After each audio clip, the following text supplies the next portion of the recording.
week at the Apollo Theater in Harlem, you called out President Clinton for defending Secretary Clinton's use of the term super predator back in the 90s when she supported the crime bill. Why did you call him out? Because it was a racist term and everybody knew it was a racist term. In the Impact segment tonight, we continue with Donald Trump from Indiana. So this morning you phoned into the Today Show, and this happened. Mr. Trump, I mean, for you to say that if she were not a woman, she would be getting 5%, suggests the only thing she has going for her is that she's a woman. I think the only thing she's got going is the fact that she's a woman. She has done a terrible job in so many different ways. You look at Libya, you look at some of the things that she's done are just absolutely disastrous. No, I would say the primary thing that she has going is that she's a woman, and she is playing that card like I have never seen anybody play it before. Now, do you think Ms. Guthrie was offended by your statement about Hillary Clinton? It doesn't really matter to me. I mean, she's perfectly nice, but I don't really care. I mean, it's a fact. She's playing the woman card. It's the only thing she's got going. That's it. What about... And she's playing it as much as she can. I mean, I've been watching it. I mean, all she does, every time she raises, if you raise your voice, it's like, oh, look what he's saying, and look at the way he talks. Give me a break. I mean, she raises her voice much more than I raise mine, believe me. What about this sexism thing? I don't really know what this is. Anytime I say or criticize a woman, I'm accused of being a sexist. But anytime I criticize the African-American community in any way, then I'm a racist. If I criticize illegal immigrants, then I'm anti-poor and anti-Hispanic. I think that's going to be a major theme directed against you. Anytime you criticize Hillary Clinton, you're a sexist. Are you ready for that?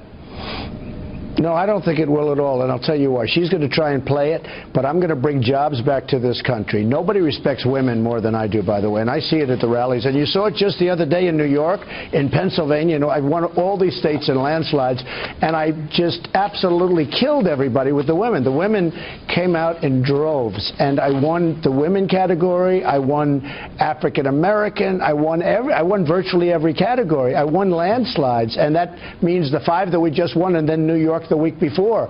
But I won with women and just about every other group. In fact, every other group. To knock me down and take me out of the political arena, I'm more than happy to have him do anymore. They are often the kinds of kids that are called super predators. No conscience, no empathy. We can talk about why they ended up that way, but first we have to bring them to heel. Not just gangs of kids anymore. They are often the kinds of kids that are called super predators. No conscience, no empathy. We can talk about why they ended up that way, but first we have to bring them down these markers. You got to build toward common sense gun reform, criminal justice reform, and all the like.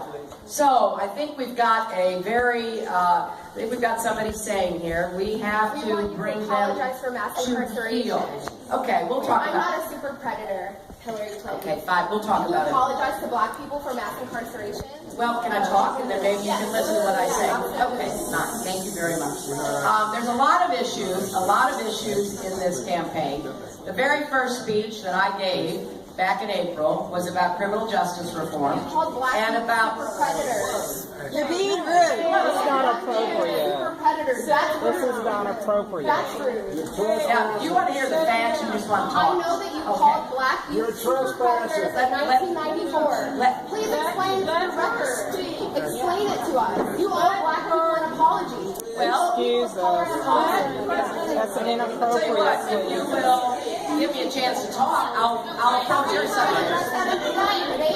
You know what? Nobody's ever asked me before. You're the first person to ask me, and I'm happy to address it, but you are the first person to ask me here. Okay, back to... Welcome back to Hannity. Hillary Clinton is facing a lot of backlash after the Washington Free Beacon unearthed audio tapes from the 1980s of her. Now, she recalls her time as a lawyer, specifically when she defended a man accused of raping a 12-year-old girl, even though she thought he was guilty at the time.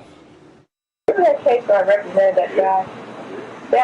It was a fascinating case. It was a really interesting case. This guy was accused of raping a 12-year-old. Of course, he claimed that he didn't. All this stuff. He took a lie detector test. I had to take a polygraph, which he passed, which forever destroyed my faith in polygraphs. How did it turn out? Oh, he plea bargained. We got him off. It was time served in the county jail. He'd been in the county jail about 2 months. And look what else we got our hands on. Hillary Clinton from the early 90s claiming that she cared about women and children.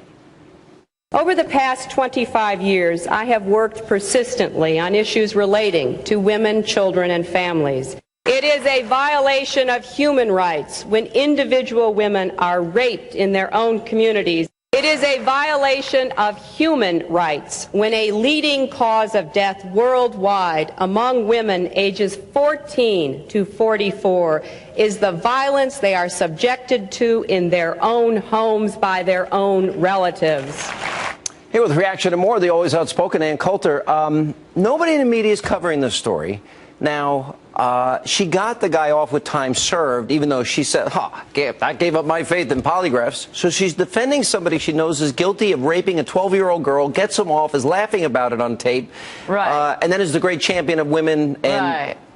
Right. Well, first of all, I do love the Southern accent, not as much as when she does a black accent, but the Southern accent is fun.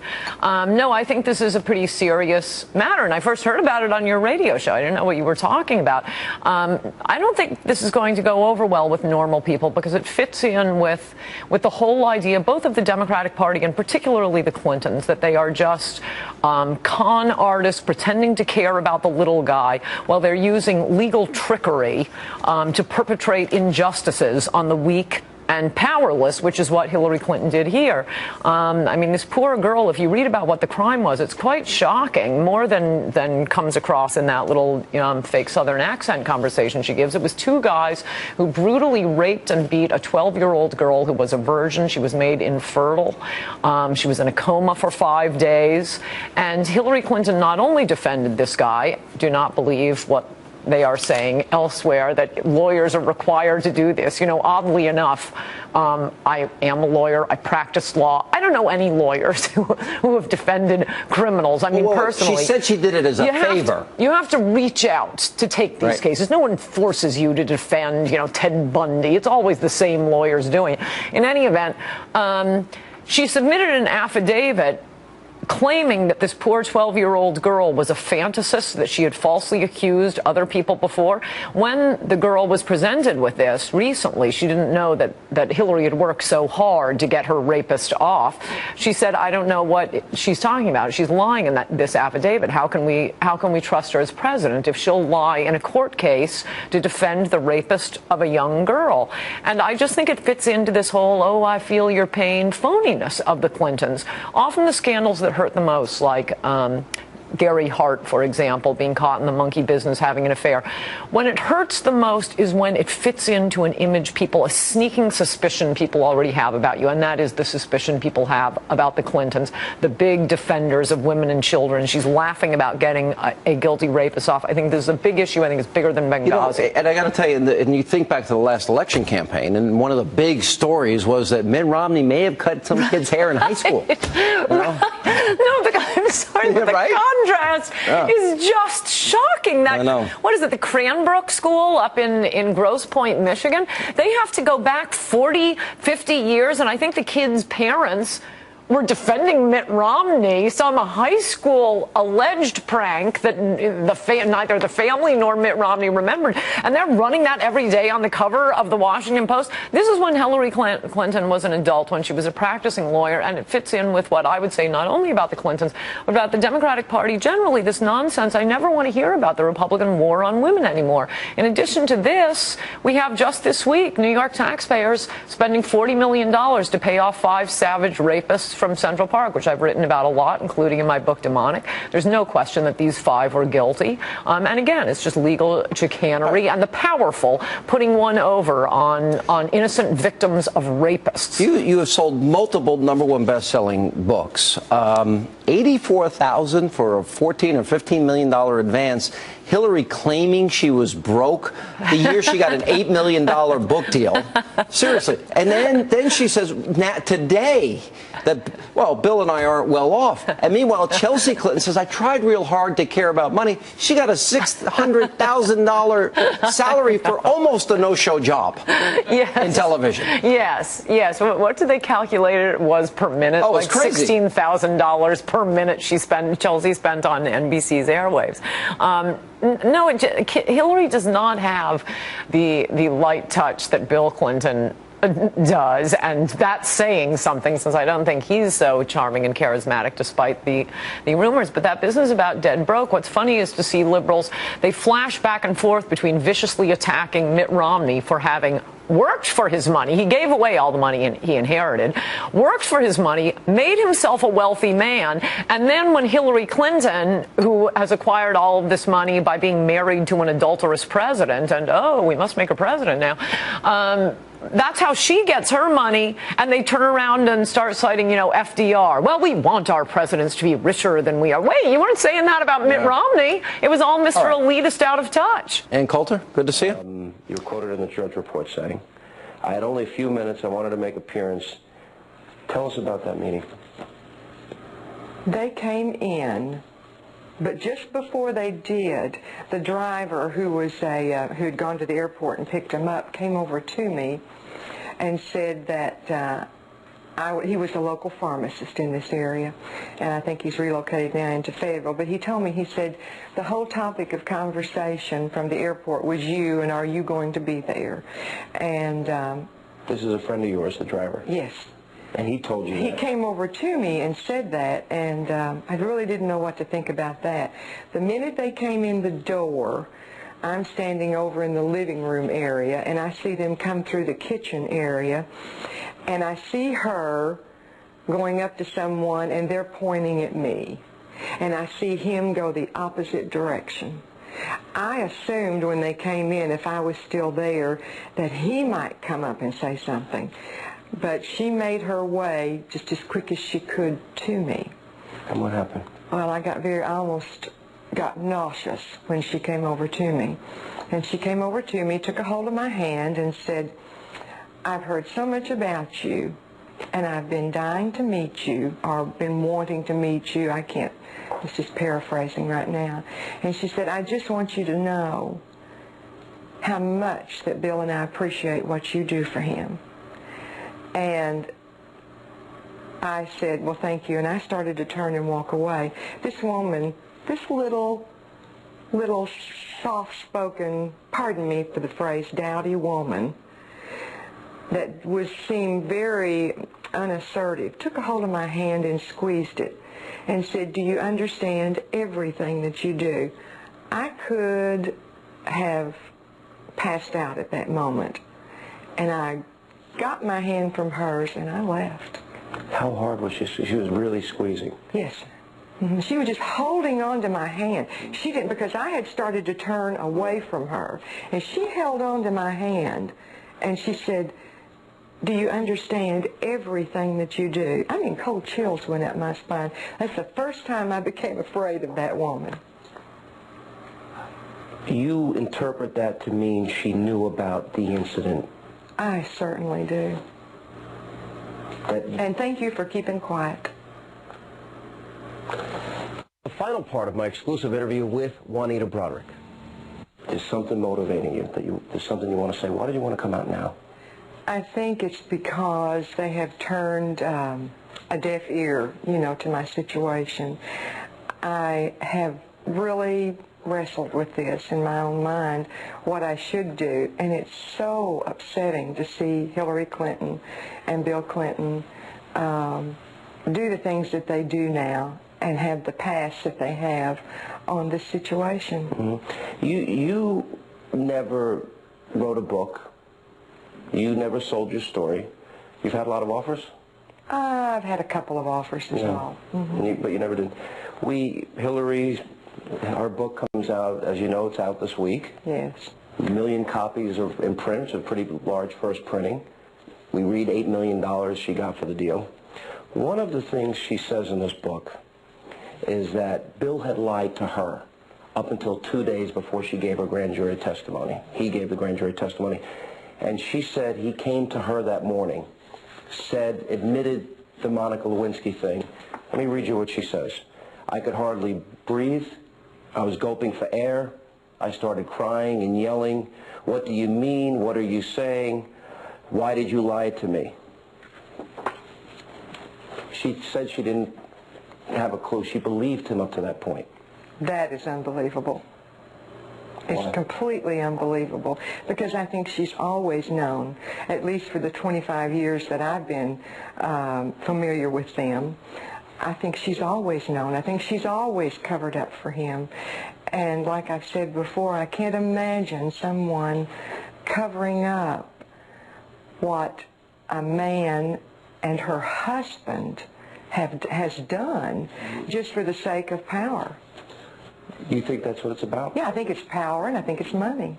Let me say, we did offer President Clinton, Senator Clinton, and their respective camps time to appear and respond tonight to the allegations. Neither party responded to our repeated offer. There are a lot of people who wrote these eulogies for Senator Byrd in the newspapers, and I read a bunch of them, and they mentioned that he once had a fleeting association with a Ku Klux Klan. And what does that mean? I'll tell you what it means. He was a country boy from the hills and hollows of West Virginia. He was trying to get elected. And maybe he did something he shouldn't have done, and he spent the rest of his life making it up. And that's what a good person does. There are no perfect people. There are certainly no perfect politicians.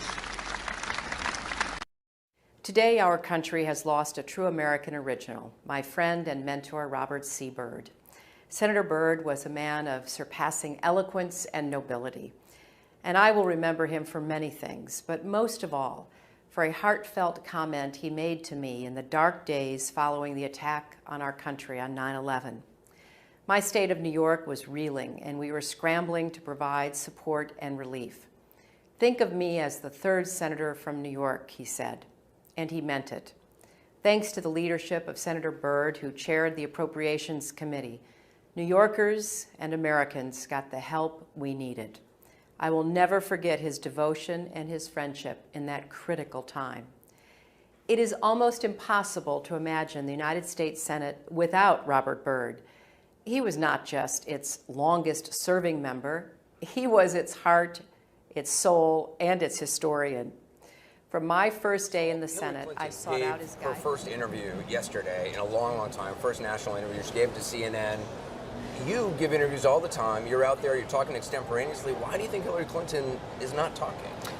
Well, Anderson, she's got a lot to hide. I mean, she gets a subpoena on emails, and from the United States Congress, and she gets rid of the emails and her server and everything. She said yesterday in the interview, by the way, she didn't get a subpoena. There isn't a subpoena. I mean, they said they issued a subpoena, but you're right. I mean, she handled it like, what's going on? How can you do that? She has a lot to hide. She doesn't want to talk to the press. Look, she was the worst Secretary of State in the history of the United States. But you used to donate, you gave a lot of money to her over the years. Because I was a businessman. I guess I still am. But I was a businessman. I was with everybody. Everybody loved me. When I called them, they always treated me well. And that's part of the game. And that's part of what's wrong with this country. Because as a businessman, the procedures, the landmine field of bureaucracy, unfortunately, to make sure that I am a sworn law enforcement agent for 32 years now, also a constable in Texas, and I conduct raids with the heroes of law enforcement all across the country. I get to carry a gun nationwide because of the House Resolution 218 that we passed, finally giving what is, to me, who would not want a cop to be armed every place? They're trained to serve and protect. You can't stop a bad guy with a middle finger and a bag of quarters. I want warriors to have the tools necessary to stop evil.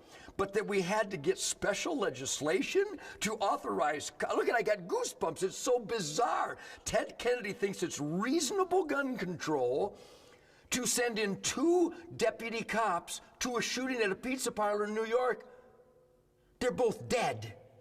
Because you don't send unarmed cops into dangerous conditions unless you're absolutely mentally deranged, Ted Kennedy and Nancy Pelosi and Hillary Clinton. You are evil people. You are on the side of evil because you're guaranteeing that good guys will die at the hands of evil because you won't let us carry guns. And I got a message for you, but this is a family TV show, so you have to figure it out. It's in there. It's camouflage. Can you see it? Pick one.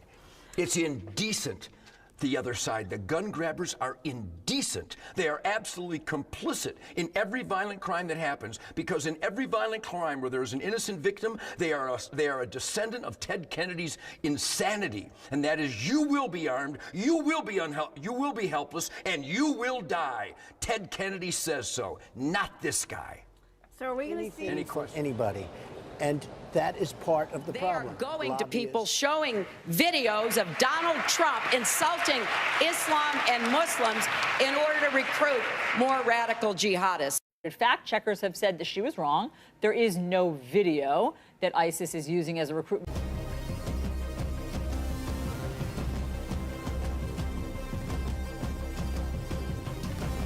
There's a video, and it seems like there's a pattern now of her claiming that videos exist that do not exist that will cause, terrorism. This just reinforces her. In this campaign, majority of Americans question your honesty. Some GOP rivals and family members of the Benghazi victims are saying you lied to them in that hearing. We've seen rage and violence directed at American embassies over an awful internet video that we had nothing to do with. Absolutely lying. She told me something entirely different at the casket ceremony. She said it was the cause of the video and tell me what happened with my son. That's consistent to her career as a serial liar. Without a doubt, Mrs. Clinton really has a problem embracing the truth. I just decided I'd better look at the notes just to review exactly what she said, so I'd have the facts down. And let me just read what's written down here. It says, I gave Hillary a hug and shook her hand, and she said, we are going to have the filmmaker arrested who was responsible for the death of your son. What difference at this point does it make? When I think back now to that day and what she knew, it shows me a lot about her character, that she would choose in that moment to basically perpetuate what she knew was untrue. This was a fast-moving series of events in the fog of war, and I think most Americans understand. How about more generally? Do you think there's something you can do to get a majority of Americans to believe you're trustworthy? I remember landing under sniper fire. There was supposed to be some kind of a greeting ceremony at the airport, but instead we just ran with our heads down to get into the vehicles to get to our base. Her arrival in Bosnia was not quite as dramatic as Clinton put it. Memory should always match the videotape. We are the only country in the world that can stop that. The Israelis, in my opinion, do not have the capability of stopping it. They can delay it. But at the end of the day, if we don't get it done the way the administration's working on it now, which I totally agree with, then we ought to take them out. Secretary Clinton. Well, we're working hard. We're working hard. I said at the end of the day. The end of the day may be next year. It will be next year. Yeah, I'm waiting. Look. I think the president has been very, very clear on this. A new world order. He has always said all options are on the table, and he means it. They're having troubles now. The sanctions are not complete yet. We want to squeeze them down more, but they're having an effect. And then, frankly, there are those who are saying the best thing that could happen to us is be attacked by somebody. Just bring it on, because that would unify us. It would legitimize the regime. An argument is made constantly on the hard line side of the government that, we're not going to give anything up, and in fact, we're going to provoke an attack, because then we will be in power for as long as anyone can imagine. And that's the reason I say, if anybody's going to do it, we ought to do it.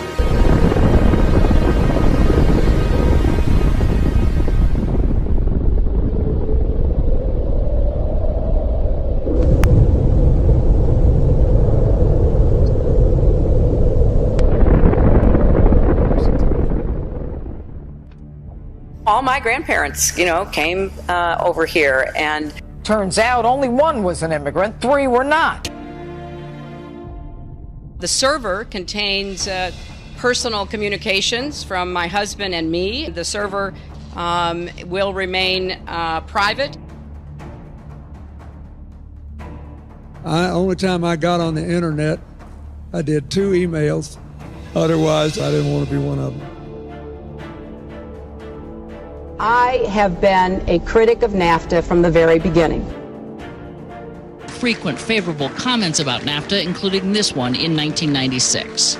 Oh, I think that everybody is in favor of free and fair trade, and I think that NAFTA is proving its worth. Participants in that event said, quote, her remarks were totally pro-NAFTA. And when Barack Obama sent out this mailer last month in Ohio arguing that Clinton actually supported NAFTA as First Lady, Clinton exploded, accusing Obama of dirty tricks. So shame on you, Barack Obama.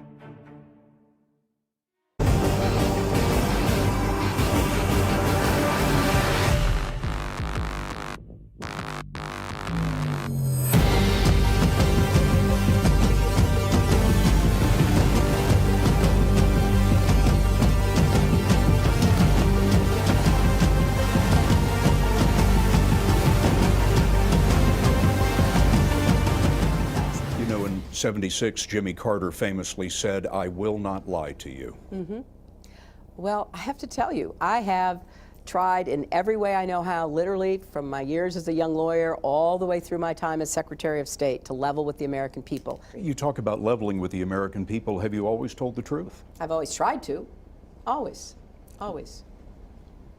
Some people are going to call that wiggle room that you just gave yourself. Well, no, always tried to. No, I mean, always Jimmy tried Carter said, I will never lie to you. You know, you're asking me to say, have I ever? I don't believe I ever have. I don't believe I ever have. I don't believe I ever will. I'm going to do the best I can to level with the American people. We have more than met the request from the State Department. The server contains personal communications from my husband and me, and I believe I have met all of my responsibilities, and the server will remain private. Hello.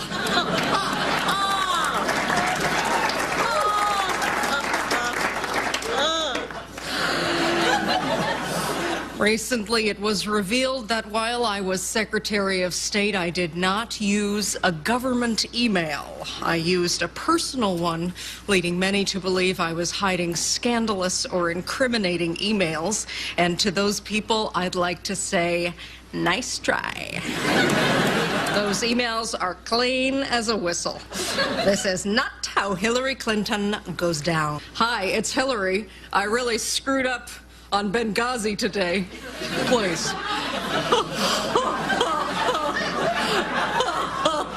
I wasn't born yesterday. I was born 67 years ago, and I have been planning on being president ever since. There will be no mistakes in my rise to the top. I want to thank Stan Lee and Peter Paul. We decided to start our own company, starting with 1 employee and $500,000 that I put together. Peter set me free. Stan Lee, some big announcement he's making about the internet. Within a year, we had a market cap in excess of $300 million. I decided, well, maybe I should reach out to Bill Clinton to work with us and be a rainmaker for the company when he left the White House. My first entrepreneurial venture was setting up a comic book stand and used comic books. I had 2 Foot Lockers full of them. I could accomplish my objective by becoming a major contributor to the party. I don't know about you, but I've been to 1 or 2 of these events. It's critical that we all chip in and contribute whatever we can. We want to thank you, and we're going to be there for you. That's great. It was great to see you. Look forward to working with you. Thank you. This has nothing to do with campaign contributions at all. How are you? Nice to see you again. I'm very glad to see you again. And I also want to thank Stan and Joan and Peter and Andrea for their support. My interest in supporting Hillary Clinton was specifically to hire Bill Clinton. I'm thrilled. You got me all jazzed up. And they concocted a big fundraiser for Hillary. This fundraiser in August 2000 in Los Angeles raised more than $1 million for then Senate candidate Hillary Clinton. I want to thank Stan Lee and Peter Paul. I had accomplished hiring a president of the United States to work with me when he left the White House.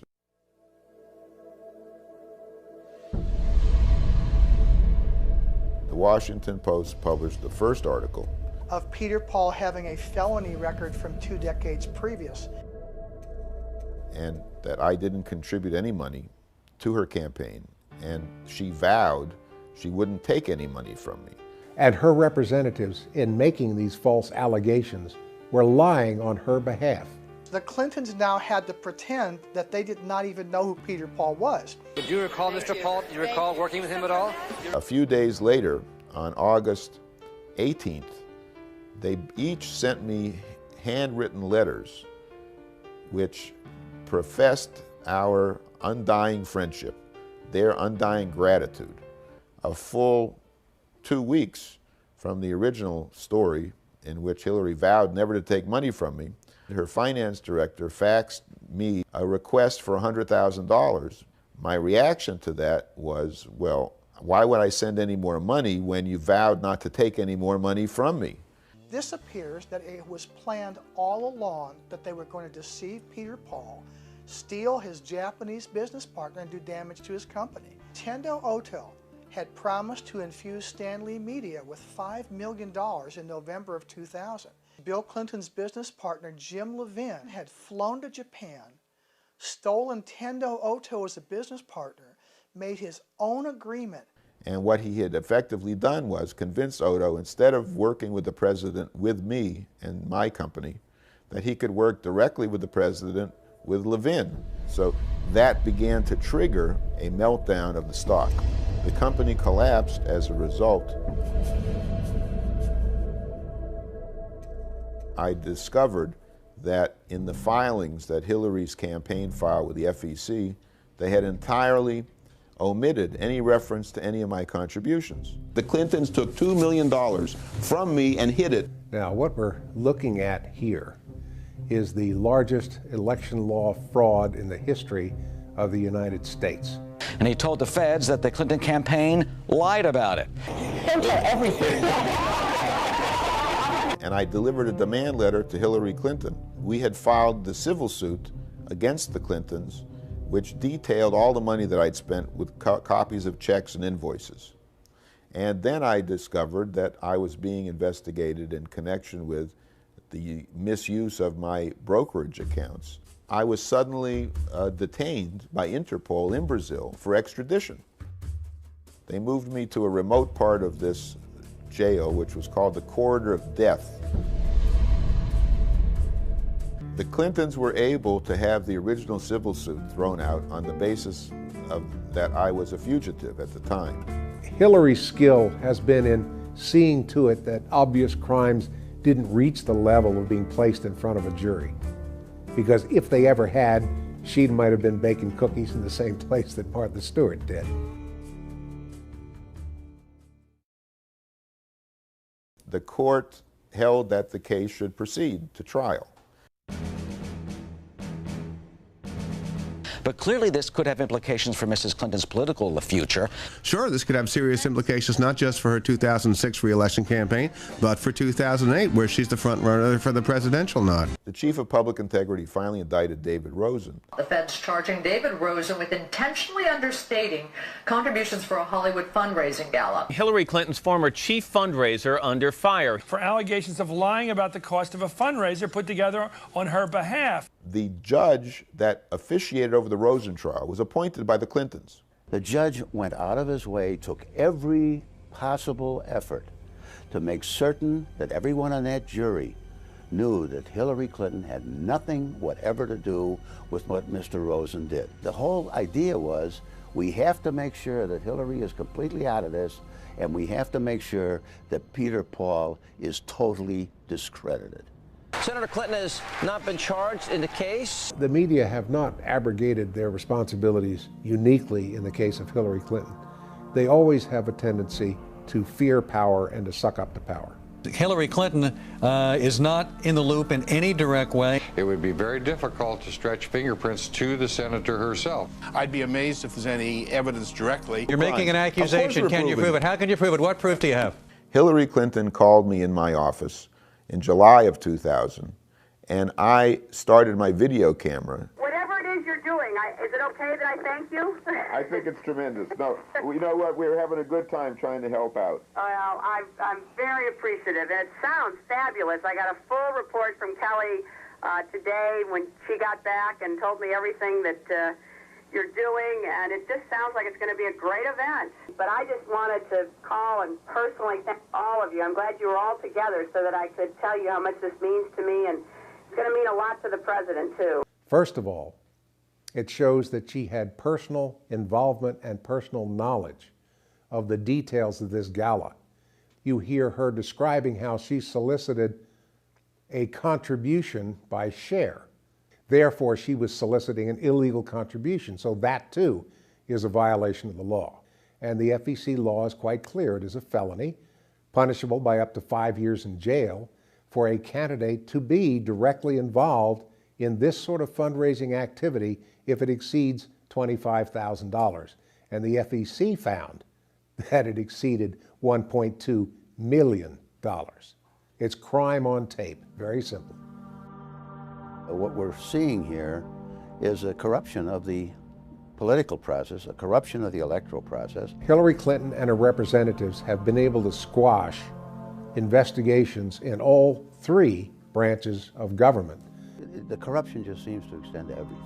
When citizens truly care about an issue, they sometimes have to put their lives and careers on the line for that issue, and that's what Peter Paul is doing in this case. People will finally realize the threat posed by Hillary Clinton to this country and the rest of the world.